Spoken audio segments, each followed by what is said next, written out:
अस्सलाम वालेकुम, मैं हूं आपका वेट डॉक्टर फुरकान। एक साहब ने क्वेश्चन किया था कि मैंने अपनी किटन की वैक्सीनेशन करवाई। वैक्सीनेशन करवाने के 5 दिन के बाद मेरी किटन की डेथ हो गई। इसकी क्या वजूहात हैं? क्या डॉक्टर ने गलत वैक्सीनेशन इस्तेमाल की?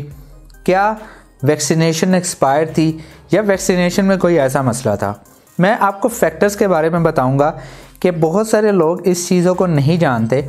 मैं आपसे कोई भी बात करता हूं वो तो रिसर्च बेस करता हूं, क्योंकि बहुत सारे डॉक्टर्स जो पेट प्रैक्टिस नहीं करते वो आपको कंफ्यूज करते हैं, वो गलत बयानी करते हैं। तो आपको जो भी चीज़ें बतलाई जाएंगी वो रिसर्च बेस्ड होंगी। फर्स्ट ऑफ ऑल, जब आप किसी भी पेट को लेकर आते हैं तो कुछ दिन तक आप इंतज़ार किया करें कि उसको डिवॉर्म वैक्सीनेशन नहीं करवाया करें, क्योंकि उस दौरान वो स्ट्रेस में होता है। अगर स्ट्रेस की कंडीशन में अगर आप इस्तेमाल करवाते हैं वैक्सीनेशन, बेशक डिवॉर्मिंग, तो आपके पेट को वैक्सीनेशन का उल्टा असर हो सकता है। दूसरा, उसको कोई भी बीमारी चल रही है, बेशक उसको मोशन है, उल्टी हैं, इस दरमियान में आपने वैक्सीनेशन नहीं करवानी। इसके अलावा बाज़ औक़ात वैक्सीनेशन आप करवा लेते हैं, आपका पेट ज़ाहिरी तौर पे बिल्कुल ठीक नज़र आ रहा होता है। उसमें होता ये है कि आपके पेट में वायरल डिज़ीज़ का इंक्यूबेशन टाइम शुरू हुआ होता है। इंक्यूबेशन टाइम कहते हैं जब वायरस जिस्म में दाखिल होता है और अपनी इलामात को ज़ाहिर करता है।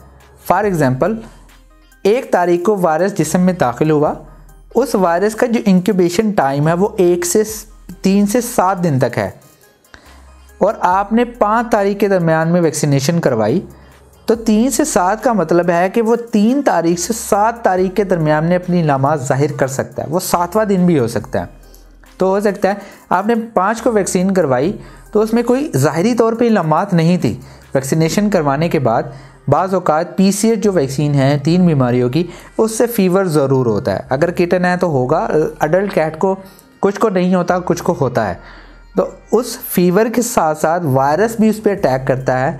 फीवर के दौरान वैसे इम्यूनिटी कम हो जाती है और दूसरा वायरस असर कर जाता है, तो वो उल्टा वैक्सीन की इम्यूनिटी बनने के बगैर वो वायरस उस पर काबू पा लेता है, जिसकी वजह से वायरल के सारे सिम्टम्स आ जाते हैं।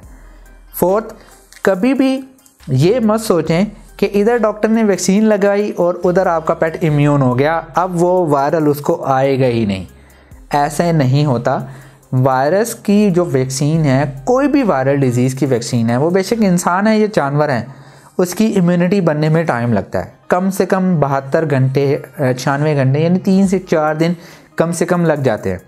यानी पहले जो 4 दिन होते हैं उसमें भी आपको बहुत ज़्यादा ख्याल करना होता है।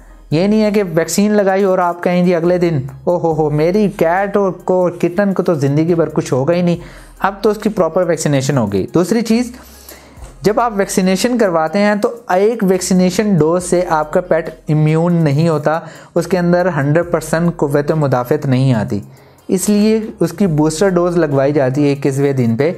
अल्लाह ताला की ज़ात 100% होती है। वैक्सीनेशन लगाने के बाद भी 15 से 20% चांसेस होते हैं कि आपके पेट को कोई बीमारी हो जाए, लेकिन 80 से 85% तक फिर भी वो इम्यून रहती है।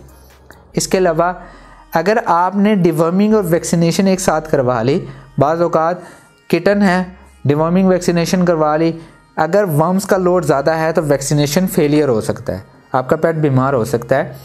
अगर बड़ी कैट है तो आप उसको डिवॉर्मिंग वैक्सीनेशन करवा सकते हैं, लेकिन उस कंडीशन में जब उस कैट को पहले से ही डिवॉर्मिंग हुई हो और उसकी उम्र कम से कम 6 माह हो।